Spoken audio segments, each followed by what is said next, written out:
একটি ট্রফি মাথার উপর তুলে ধরার সেই মুহূর্তের জন্য ফুটবলাররা ঘাম ঝরান বছরের পর বছর।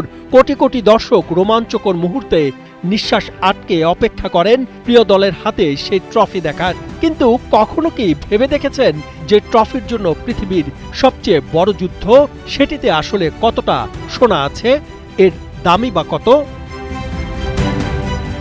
আমরা যে ট্রফি টেলিভিশনের পর্দায় দেখি, সেটি কি সত্যি চ্যাম্পিয়ন দল চিরদিনের জন্য নিজের কাছে রেখে দিতে পারে? আজ জানাবো বিশ্বকাপ ট্রফির এমন কিছু বিস্ময়কর তথ্য যা জানলে আপনি ট্রফিটিকে নতুন চোখে দেখবেন।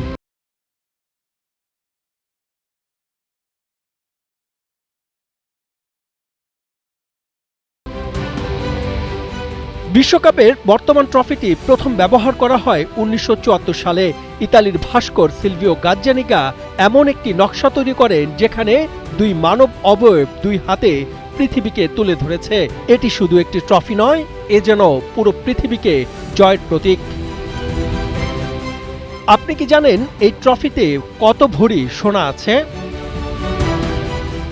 বিশ্বকাপ ট্রফিটি তৈরি হয়েছে 18 ক্যারেট সোনা দিয়ে। এর মোট ওজন প্রায় 6.175 কেজি। এর মধ্যে প্রায় 4.9 কেজি খাঁটি 18 ক্যারেট সোনা ব্যবহৃত হয়েছে, অর্থাৎ এটি প্রায় 420 ভরিরও বেশি 18 ক্যারেট সোনা ব্যবহার হয়েছে। এখন প্রশ্ন উঠছে, এটির আসলে দাম কত? শুধু এতে ব্যবহৃত সোনার বর্তমান বাজার মূল্যই আন্তর্জাতিক দামে আনুমানিক 4 লাখ থেকে 5 লাখ মার্কিন ডলারের সমপরিমাণ হতে পারে, যা বাংলাদেশি মুদ্রার প্রায় 5 থেকে 6 কোটি টাকার কাছাকাছি। তবে এখানেই শেষ নয়, কারণ এই ট্রফির প্রকৃত মূল্য সোনায় মাপা যায় না। বিশ্বকাপ ট্রফির ঐতিহাসিক গুরুত্ব, শিল্পমূল্য এবং প্রতীকী মর্যাদা বিবেচনায় অনেক বিশেষজ্ঞের মতে এর মূল্য কয়েক কোটি ডলারেরও বেশি হতে পারে।